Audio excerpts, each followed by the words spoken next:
Здравейте хора, аз съм Банана Бой, днес ще направя вие какво има в моята чанта. Това е доста известно след ютубърите и мисля аз да го направя. Сега ще ви покажа моята чанта. И имате ли?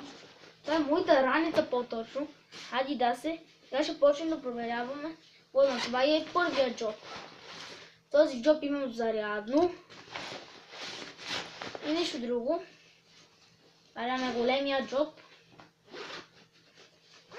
Големия джоб е лек. Тетрадка.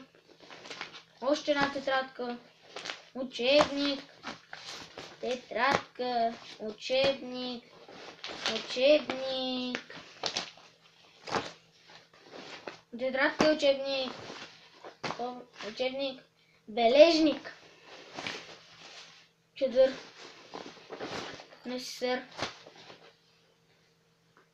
Гривната ми на Левски. Ножица. Топче да си играм по време на час. Две пакетчета, салфетки, едното е на свършване. Калъвче за телефона. Касичката ми. Ето. Може вътре има пари, аз сам се го направих. Таблета ми.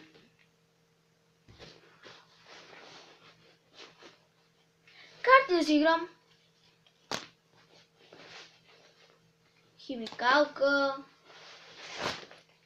Чанта. Вътре в тази чанта има салфетки. Някакви салфетки. И друго. Нищо.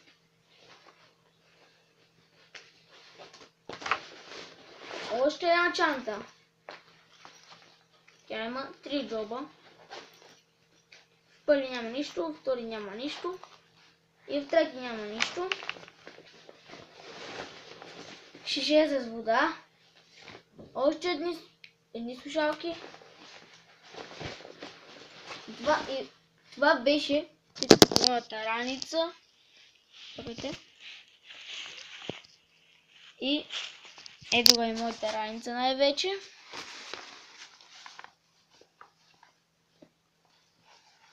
На Adidas.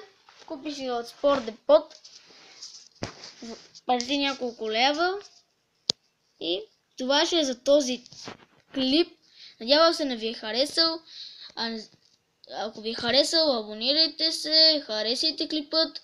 И до скоро от мен. Ще има и още клипове с Бойко. И може да снимам и с други мои приятели. И чао!